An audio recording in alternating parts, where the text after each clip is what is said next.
Why have you chosen me out of millions? You're a child to be. You know all the wrong that I've done.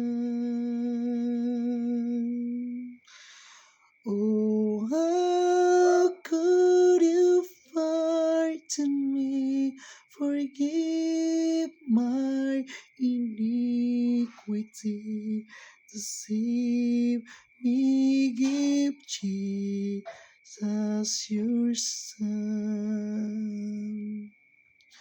But Lord, help me be what you want me to be.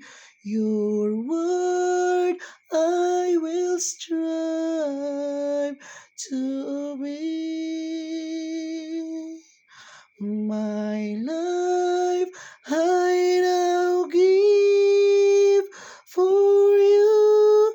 I will live and walk by your side all the way.